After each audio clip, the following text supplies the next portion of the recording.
नमस्ते मित्रों, आरव हिंदी चैनल में आपका स्वागत है। मैं डॉक्टर आजाद सर। रोज की तरह मैं आपको आज भी डीएलएड सेकंड सेमेस्टर का जो हिंदी चल रही है, मैं आपको डीएलएड सेकंड सेमेस्टर की पढ़ाता हूँ हिंदी। हम आपको डीएलएड सेकेंड सेमेस्टर की हिंदी में आपको पढ़ाता हूं। तो उस हिंदी में आपने बहुत कुछ चीजों को जाना। तमाम टॉपिक आपके चलते हुए चले आ रहे, लगभग 1 महीने से 2 महीने हो गए। तमाम टॉपिक से मैंने आपको रूबरू कराने का काम किया हुआ है। कोई ऐसा पॉइंट नहीं है जो आपका छूटा हुआ हो और वह आपको न समझ में आया हो। यदि आपको न समझ में आने का काम किया हुआ हो तो आप कमेंट बॉक्स में निश्चित लिख करके अपनी समस्या का समाधान करें और हम उसको बताने के लिए तत्पर हैं, तैयार हैं। अगर कोई पॉइंट आपका छूट रहा है तो, यदि नहीं छूट रहा है और बात नहीं भी समझ में आ रही है तो भी कमेंट बॉक्स में लिखिए और पूछिए, उसके विषय में जानकारी को आप प्राप्त करिए। तो हमने आपको तमाम प्रकार की चीजों को बताने का कोशिश किया, खूब प्रयास किया, भरपूर मेहनत मैंने करने का काम किया और हमें आशा न उम्मीद है कि आप लोगों को निश्चित रूप से समझ में आने का काम किया होगा।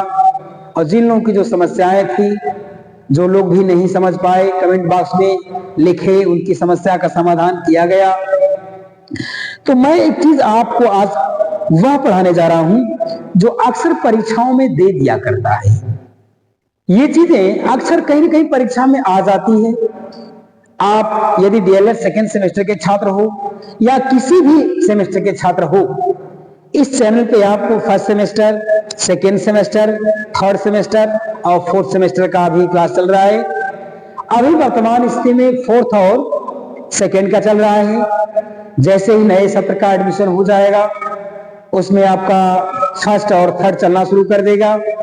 सारे विषय आपको उपलब्ध करा दिए जाएंगे। आप चाहे जहां भी हो वहीं से इसको पढ़ने की कोशिश करिएगा। तो आपने बहुत से टॉपिक देखे, बहुत से टॉपिक को पढ़ने का काम किया है आपने। कुछ टॉपिक ऐसे हैं जो निश्चित आ जाते हैं परीक्षाओं में, अक्सर करके आ जाते हैं, वह किसी भी परीक्षा में आ जाते हैं और विशेष करके डीएलएड किसी न किसी सेमेस्टर में आ जाएगा। तो ऐसे बहुत से टॉपिक हैं जो प्राय आ जाने का काम करते हैं। तो मैं आज उन पे ही आपकी चर्चा करूं। हालांकि इसको भी पढ़ा चुका हूं मैं, फिर भी मैं एक एक करके अलग अलग उनका चर्चा करने का काम आपसे करूंगा। एक चीज आपने देखा होगा, अक्सर परीक्षाओं में दे देता है कि मनोवैज्ञानिक दोष। आप यहां पढ़िए,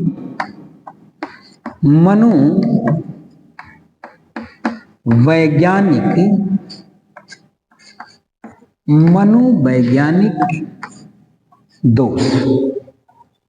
ये देखिए, ये कहना चाहता है, यदि ऐसा ही आपका पेपर में आ जाए कि मनोवैज्ञानिक दोष क्या होता है, तो कहता है कि मानसिकता पे एक प्रकार का दबाव जो होता है, मानसिकता के ऊपर, इस मस्तिष्क के ऊपर एक विशेष प्रकार का दबाव आने लगता है और उस दबाव के कारण, उस प्रभाव के कारण बालक क्या कर लेता है, वह शुद्ध उच्चारण नहीं कर पाता। जानता है, ये चीजें हैं कि जानता है बच्चा, सारी चीजों को जानता, बता सकता है, लेकिन जब उसके पास मनोवैज्ञानिक प्रेशर उसको प्रेशर करने लगता है तो जानती हुई चीजों को भी वह नहीं बता पाता है। ऐसा अक्सर देखा जाता है। उसमें क्या होता है कि जिस चीज को जो कहना चाहिए उसको वह नहीं कह पाता है। उसमें यह कह रखा है कि कुछ लोग, कहता है कुछ लोग भय के कारण, कहता है कुछ लोग भय के कारण रुक रुक कर, भय के कारण रुक रुक कर बोलते हैं। भय के कारण रुक रुक कर बोलते हैं। कुछ लोग बड़ी तेजी के साथ बड़ी तेजी के साथ बोलते हैं। कुछ लोग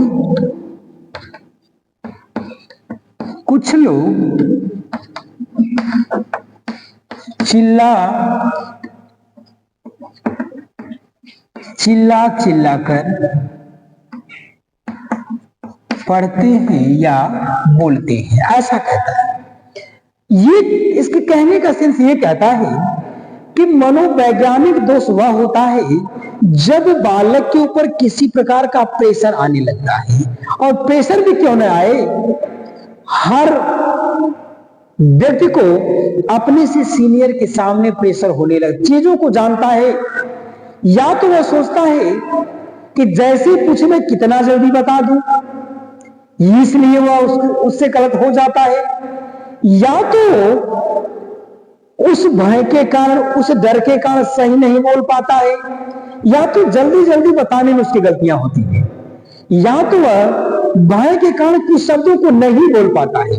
तो ये कहता है अशुद्ध उच्चारण के कारण ये सब होता है।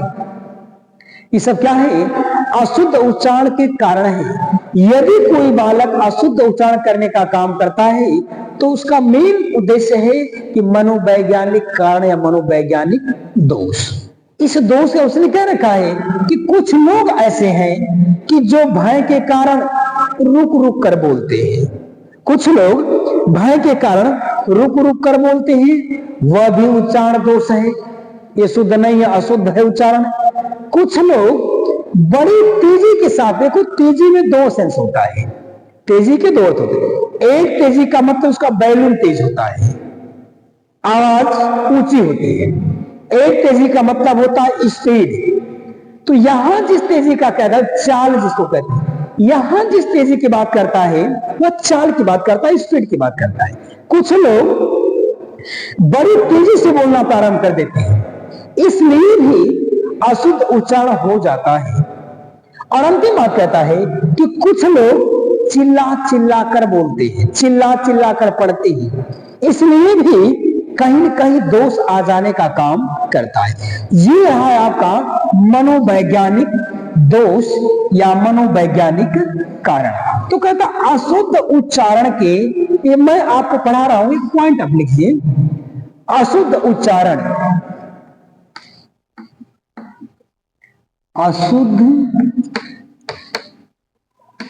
अशुद्ध उच्चारण, अशुद्ध उच्चारण कहता है कि आपका अशुद्ध उच्चारण क्या होता है।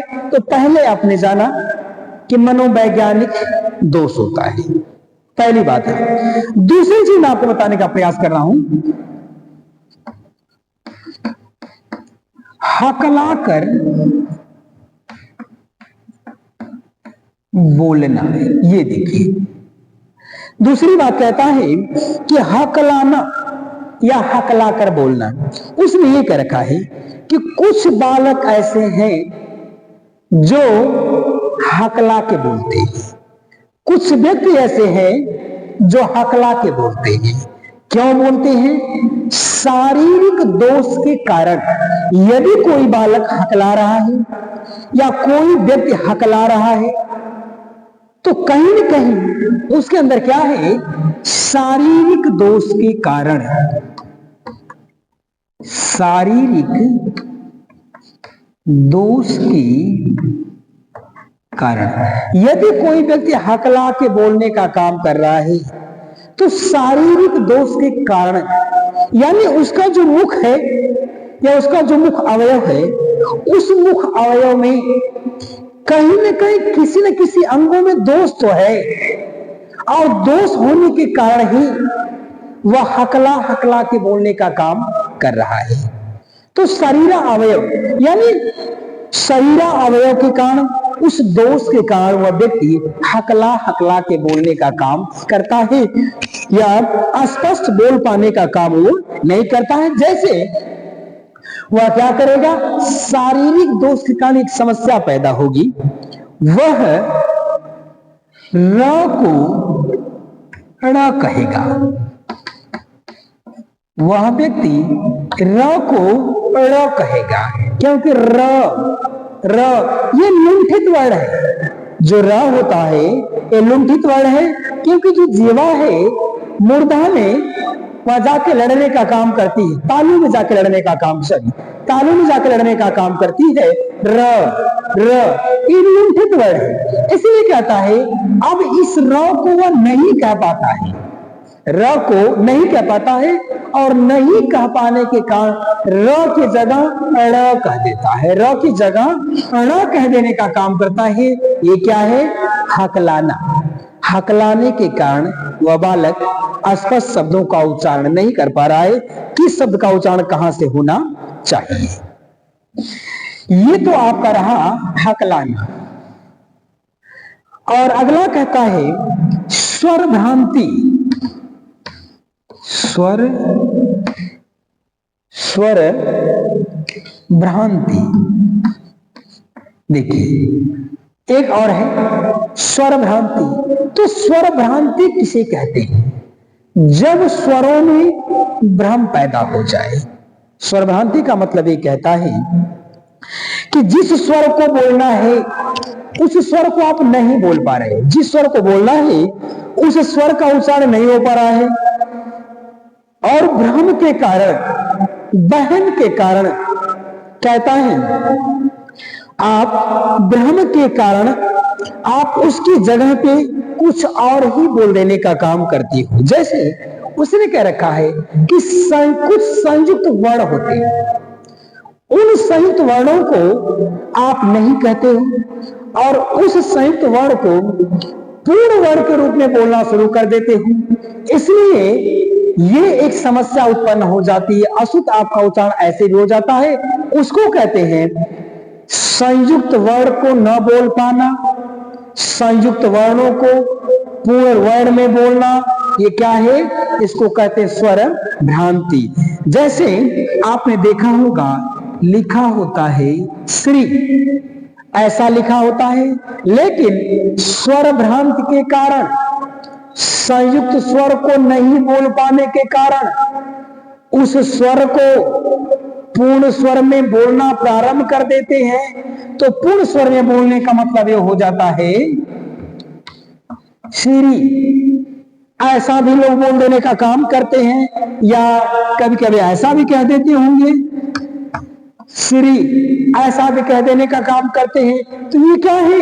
ये स्वर भ्रांति है। तो स्वर भ्रांति का मतलब ये होता है कि जब व्यक्ति के स्वरों में वहम पैदा हो जाए, जब व्यक्ति के स्वरों में भ्रम पैदा हो जाने का काम करता हो, तो उस संयुक्त स्वर की जगह किसी पूर्ण स्वर की उत्पत्ति को कर देने का काम करता है। इसलिए इसको कहते हैं स्वर भ्रांति कहा जाता है। एक अगला है स्वरागम। स्वरागम ये देखो क्या कहता है। स्वरागम किसे कहता है?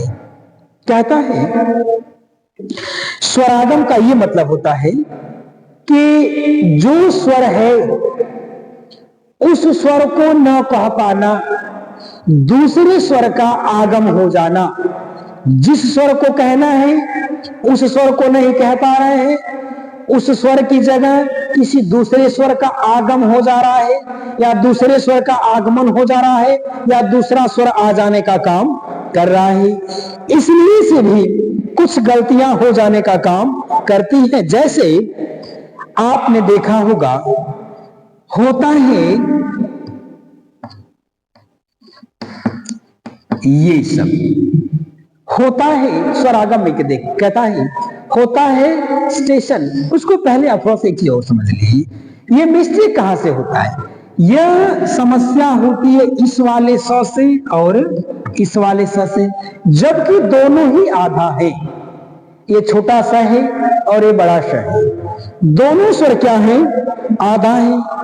इन्हीं दोनों स्वरों के कारण कहता है इनसे आरंभ होने वाले, इनसे आरंभ होने वाले शब्दों से पहले ई लगा देना, यानी जिनसे इनका शुभारंभ जिनसे भी होता है, इनके जगह पे, इस सौ की जगह पे लोग ई लगा देने का काम करते हैं। आधा स की जगह, इस आधा स की जगह ई का प्रयोग कर देना, यानी ये कहते हैं इस छोटा सा और इस बड़ा सा की जगह इस शब्द का प्रयोग कर देने का काम लोग करते हैं। ई और अ इसको लगा देने का काम करते हैं, इसीलिए गलत हो जाने का काम करता है। आप समझिए, स्वरागम ये कहता है जिस स्वर का आगमन होना चाहिए उस स्वर का आगमन नहीं हो रहा है, बल्कि दूसरे स्वरों का आगमन हो जाने का काम कर रहा है, जिसके कारण इसे हम स्वरागम नाम से जानते हैं। ये अक्सर आपको परीक्षाओं में देता रहता है। स्वर भ्रांति किसे कहते हैं, स्वरागम किसे कहते हैं, और प्रयत्न लाघव किसे कहते हैं, ये सब मुख्य चीजें हैं। इन सब चीजों को आपको जानना समझना चाहिए। इसलिए मैंने आज सोचा कि आपको इसी टॉपिक पे चर्चा कर दें। मैंने इसको एक दिन और पढ़ाया था, लेकिन हमें लगा हो सकता आपको बात नहीं समझ में आई हो, तो केवल आज इसी को मुख्य टॉपिक बनाएं और इन्हीं को मुख्य टॉपिक बना के आपको पढ़ाने का काम करें। ये है स्वरागम। तो कहता है इसके जगह पर बड़ा सा, छोटा सा या बड़ा सा, इन दोनों स की जगहों पर आधा स की जगहों पे इसका प्रयोग कर देना और इसका प्रयोग कर देना। अब देखिए प्रयोग कैसे होता है। प्रयोग होता है जैसे होता है स्कूल, होता स्कूल, यही होता है। अब इसमें जरा सोचिए ये कौन सा सा है, बड़ा सा है कि छोटा सा? तो आपका उत्तर होगा छोटा सा। तो छोटा सा क्या पूरा है कि आधा है? आपका उत्तर होगा कि आधा है। जब छोटा सा को आधा सा लगाया है और इसके बाद कुल शब्द लिखा है, तो आपका प्रयोग क्या होगा? School, school. आपका प्रयोग होगा स्कूल, स्कूल, स्कूल होगा। लेकिन इसी की समस्या यह है कि इसकी जगह क्या लोग लगा देते हैं, ये लगा देते हैं स्कूल, ऐसा कह देते हैं। इतने नहीं बल्कि ये भी बदल जाएगा, ऐसे हो जाएगा। स्कूल लोग कहते हैं, कहां चलना है? स्कूल चलना है, स्कूल जाना है, जबकि ई नाम का कोई शब्द नहीं वहां पे, ई नाम का कोई स्वर नहीं है वहां पे स्कूल है। लेकिन ये कहता है इसकी जगह पे इसका प्रयोग कर देने के कारण ये गलती होती है। इसी गलती को हम क्या कहते हैं? स्वरागम कहते हैं। यानी जिस स्वर की जगह जो आना चाहिए उस स्वर का आगमन न हो करके बल्कि एक नए स्वर का आगमन हो जाने का काम किया, इसलिए इसको कहते हैं स्वरागम, यानी नए स्वर का आगमन या नए स्वर का आना। एक और देख लीजिए आप, होता है शब्द स्टेशन, होता शब्द होता है स्टेशन, लेकिन इसको लोग क्या करते हैं? इसी सा की जगह देखो परिवर्तन करेगा वो। इसने क्या कहा? इसकी जगह पे इसका प्रयोग, तो क्या इसकी जगह पे इसका प्रयोग, यानी ये जो है ये कर देते हैं लोग स्टेशन, ऐसा लिख देने का काम करते हैं। तो ये तो हो जाता है गलत, ये है सही। तो उसने कहा स्वरागम का यही सेंस कहता है एक स्वर की जगह दूसरे स्वर का आगमन होना, ये स्वरागम कहलाता है। ऐसा होता है। तो एक दो उदाहरण और देख लीजिए। जैसे होता है स्त्री, ये शब्द होता है स्त्री, होता स्त्री, होता स्त्री, लेकिन इसका प्रयोग लोग कर देते हैं स्त्री, ऐसा प्रयोग कर देने का काम करते हैं। यही वाला प्रयोग कर दिया इसका, ये जो कर रखा है प्रयोग हो गया इसका, इसलिए क्या हो गया? ये गलत हो गया और ये क्या है? ये वाला सही है। इसी को कहते हैं स्वरागम। और आपने देखा होगा होता है शब्द स्नान, शब्द होता है स्नान, लेकिन इसी सा की जगह इसका प्रयोग कर देते हैं लोग स्नान, स्नान करना, स्नान। ये क्या है? इसी को हम कहते हैं स्वरागम। तो आपने समझा मनोवैज्ञानिक कारण, आपने समझा हकलाना, आपने समझा ये स्वर भ्रांति और आपने समझा स्वरागम। अब हम आपको एक नई चीज और बताएंगे। ऐसी छोटी छोटी जो चीजें हैं उसको मैं पुनः आपको बताऊंगा। एक अगला आप ले लीजिए, प्रयत्न लाघव, यत्न लाघव, ये है प्रयत्न लाघव। ये कहता है कि प्रयत्न लाघव। उसके कहने का मतलब ये है कि प्रयास करते हैं कुछ और हो जाता है कुछ और। कहता है कि हम जो प्रयास करते हैं कुछ और प्रयोग कर देते हैं, लिखा होता है कुछ और। एनसीईआरटी के पुस्तक साहित्यिक लहजा लिखा है कुछ और, लेकिन उसका प्रयोग कर देने का काम करते हैं कुछ और। जैसे कहते हैं होता है परमेश्वर, होता शब्द है परमेश्वर, ये शब्द है, लेकिन यदि इसी के जगह पे प्रयास कर दिए, कुछ ज्यादा ही प्रयास कर दिए, जितना करना चाहिए था उतना नहीं, उससे भी ज्यादा प्रयास लोगों ने कर दिया है। इसलिए कहता है कि इस परमेश्वर की जगह लोग क्या लिख देते हैं, परमेश्वर, ऐसा लिख देते हैं। है देखिए, है परमेश्वर शब्द, लेकिन हो गया परमेश्वर। लिखते हैं लोग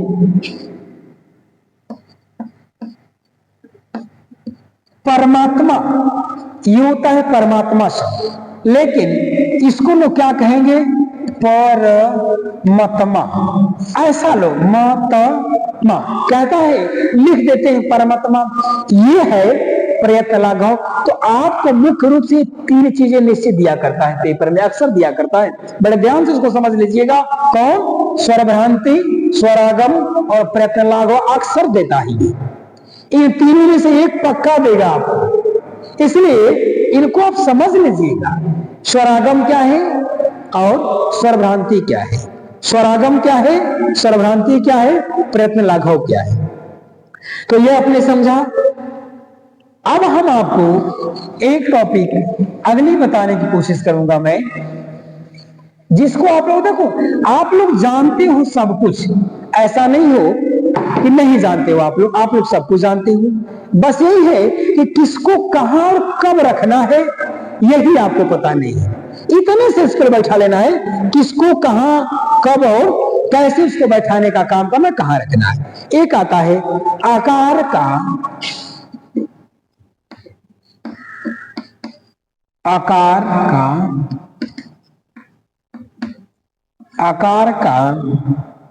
इकार का आकार में, इसमें करिए ऐसे है, आकार में इकार का भ्रम होना। ये देखिए, कहता है कि आकार शब्द में इकार का भ्रम हो जाता है, जबकि शब्द होता है आकार बहुला। आकार शब्द है और उसमें भ्रम किसका हो जाता है, इकार शब्द का। जैसे शब्द होता है आकार इकार का भ्रम, कहता कहीं आकार का इकार हो जाता, इकार का आकार। जैसे कहता है पति, यहां लिख लीजिए पति, ये क्या है, इकार है। यहां इस पति को ऐसे लिख देते हैं लोग, पति ऐसे लिख देते हैं, ये आकार और इकार का वहन पैदा हो जाता है। या लिख देते हैं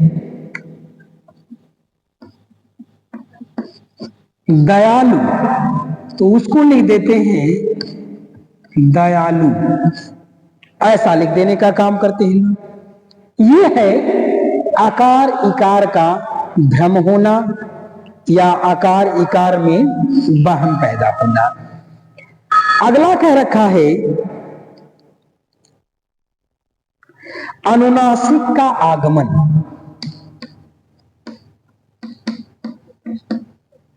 अनुनासिक का आगमन, कहता है अनुनासिक का आगमन हो जाता है। नहीं, अनुनासिक आ जाने का चाहते नहीं है कि लाए, लेकिन उसका आगम हो जाता है और आगम हो जाने का परिणाम गलत हो जाता है। बस जिसको रखना है उसको रखना है ना, जिसको नहीं रखना, अगर उसको रखेंगे तो आपका पूरा भावार्थ गलत हो जाएगा, पूरा सेंसी गलत हो जाएगा, पूरा वाक्य गलत हो जाएगा। इसलिए कह रखा है होना अनुनासिक का आगमन कैसे हो जाता है। होना चाहिए अनुस्वार का आगमन, लेकिन हो जाता है अनुनासिक। यानी किसी भी शब्द में कोई आवश्यक नहीं कि अनुनासिक या अनुस्वार में आगमन, कहता है किसी भी शब्द में अगर अनुनासिक का आगमन आ जाएगा तो उसका अर्थ बदल जाने का काम करेगा। जैसे कहते चलना, अगर शब्द हो चलना, लेकिन इसी को कह दे चलना, अगर प्रयोग कर दे वो चलना तो गलत हो जाएगा। इसलिए कहा कि इसका आगमन हो गया, शब्द था चलना लेकिन आगमन हो गया उसका, इसलिए कहता ये है। या यहां अगर और लिख दे आप, शब्द होता है सोचना और प्रयोग कर दे सोचना, सोचना, अगर ऐसा प्रयोग कर दे तो भी गलत हो जाएगा, ऐसा प्रयोग कर दे तो भी गलत हो जाए। यानी नाक से जब भी प्रयोग करने का काम किया जाएगा ये निश्चित रूप से गलत ही होगा। ये आपका रहा अनुनासिक का आगमन। अगला है समान ध्वनि का, समान ध्वनि वर्ण का भ्रम।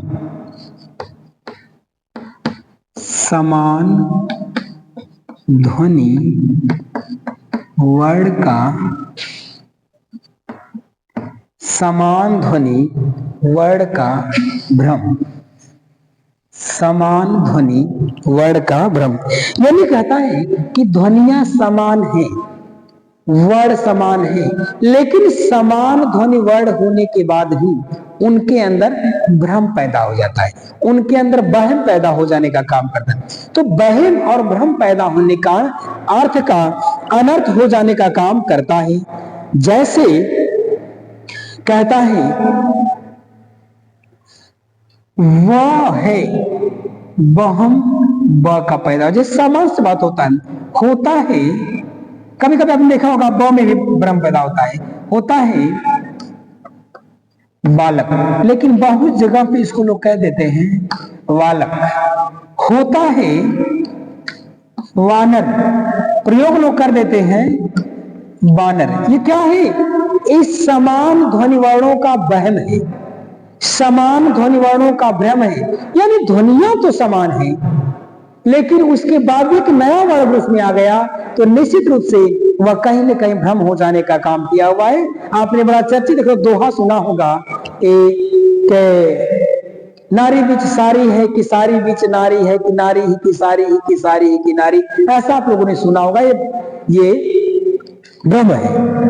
ये रहा आपका समान ध्वनि वर्ण का भ्रम है।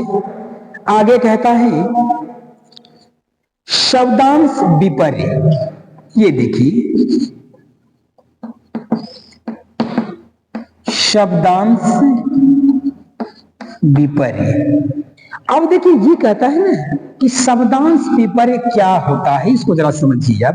देखो कुछ चीजें तो ऐसी हैं जो आपके पेपर में आने वाले, जिसको आप जानते हो, सुने तो हो, पर उसके कॉन्सेप्ट को नहीं समझे, उसके उदाहरण को आपने समझा नहीं है। जैसे यही लिख रहा है शब्दांश विपर्य, शब्दांश विपर्य या ऐसे विपर्य, ऐसे कर देगा, ऐसे हो गया शब्दांश विपर्य। कहता है एक ही शब्द के दो वर्ण का, कहता है इसमें एक ही शब्द की दो वर्ण का, एक ही शब्द के दो वर्ण का उल्टा सीधा प्रयोग,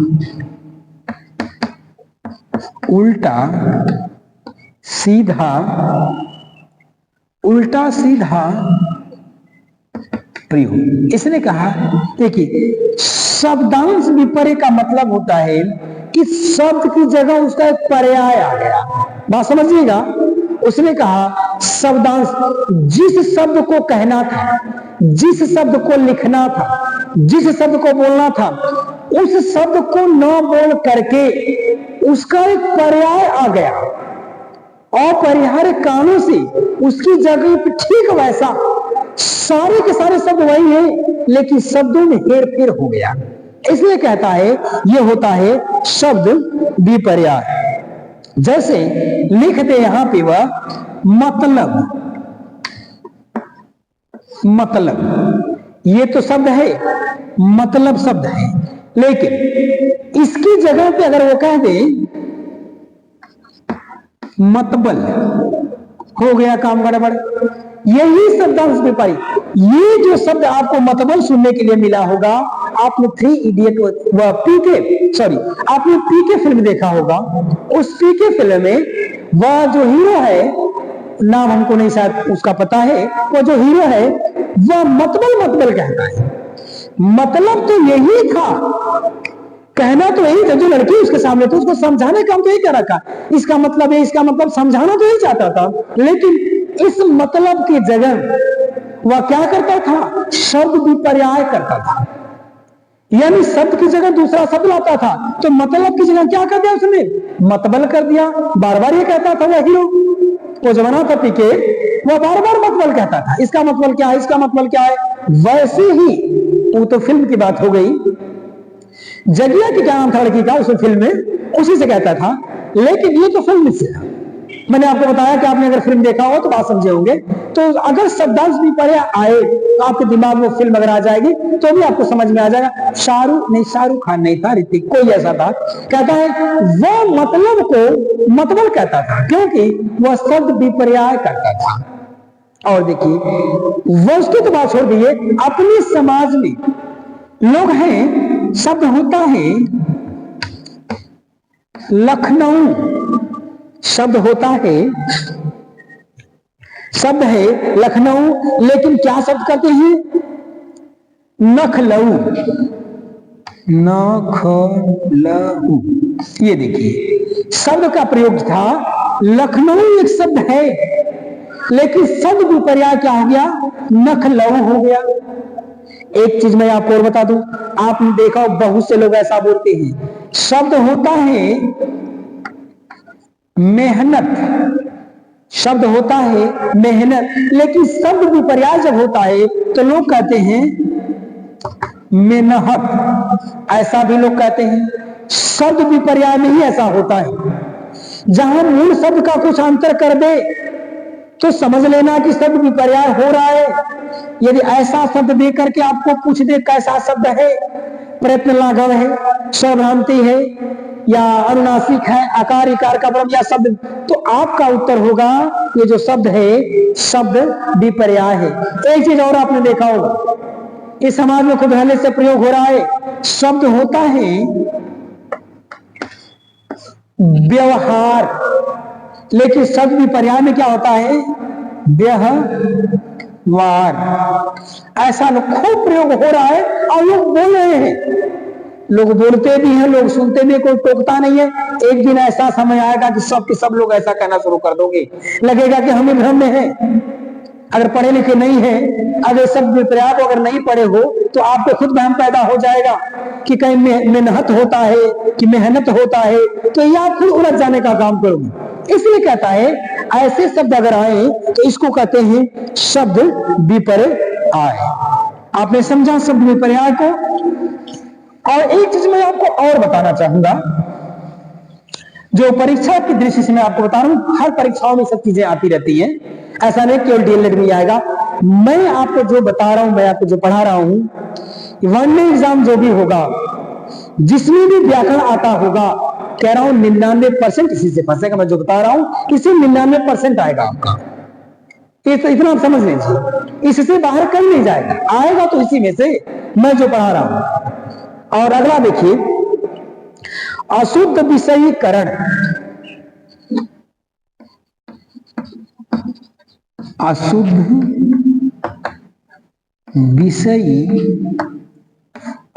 विषयीकरण। इसमें देखो ये कहना चाहता है कि अशुद्ध विषय का निर्धारित कर दिया जाता है। अशुद्ध विषयीकरण मतलब विषय है पर शुद्ध नहीं, वह क्या है, अशुद्ध है। अशुद्ध उसको कर देने का काम कर दिया गया, इसलिए कहता है अशुद्ध विषय का। जो विषय था, अब विषय का मतलब ये नहीं कि हिंदी संस्कृत वो, ऐसा नहीं है, जो टॉपिक है कहता है उस विषय में, विषय या अशुद्ध विषयकरण का मतलब ये कहना चाहता है, ये शब्द है नवनीत, शब्द है नवनीत, लेकिन इसकी जगह प्रयोग कर दे लवनीत। ये शब्द विषयीकरण है, कुछ नहीं बदला है, बस नौ की जगह ल लग गया है, एक वर्ड केवल बदला, अब पूरा भावार्थी बदल जाने का काम किया हुआ है। एक वर्ड केवल बदला और इसका पूरा भावार्थी बदल जाने का काम किया। इसीलिए इसने क्या रखा है कि विषय था नवनीत, नवनीत मीन्स होता है मक्खन। अब इसको क्या कहोगे भाई, मक्खन तो समझ में आ रहा है, लेकिन इसको क्या कहोगे? हाथ में नवनीत लिए, ऐसा सूरदास ने कृष्ण भगवान के विषय में लिखा था। यह है नवनीत शब्द है, मक्खन होता है, लेकिन इसी नवनीत की जगह इस नौ को हटा करके लौ शब्द का आगमन हो जाने का काम किया, हो गया लवनीत शब्द, जबकि होता है नवनीत शब्द। तो इस तरह की चीजें हैं, ये आपकी मैं बता रहा हूं कि वनडे एग्जाम जो भी होगा, जिसमें भी हिंदी से आता होगा और व्याकरण जहां भी देगा 2 4 1 2 जो भी देगा, तो निश्चित रूप से मैंने आज आपको जो पढ़ाया 101% तय है आना। इन सब चीजें 4-5 चीजों को निश्चित देता है, जैसे प्रश्न लाघव है, शब्द विपर्य है, स्वरागम है, स्वरभ्रांति है, इन सब चीजों को देता है। इसलिए मैंने कहा ये चीजें आपको बता दी जाए, क्योंकि ये चीजें आपके काम की चीज है। और ऐसा नहीं है कि जो बच्चे डीएलएड कर रहे हैं वही इसको देख रहे हैं, नहीं, जो लोग भी वनडे एग्जाम दे रहे हो, जो लोग भी हिंदी से दे रहे हो, यानी परीक्षाओं को दे रहे हो, जिन परीक्षाओं में हिंदी से प्रश्न आता होगा, जिन परीक्षाओं में व्याकरण देता होगा, वो बच्चे निश्चित रूप से देखें इन चीजों को, क्योंकि ये उनका 2 से 3 नंबर निश्चित कवर कराने का काम करेगा। 2-3 प्रश्न है, 2-3 नंबर निश्चित आपको दिला देने का काम करेगा। और आज के लिए इतना ही, अगली वीडियो में पुनः मुलाकात होने का काम करेगा। तब तक के लिए धन्यवाद। जय भारती, जय विद्यार्थी।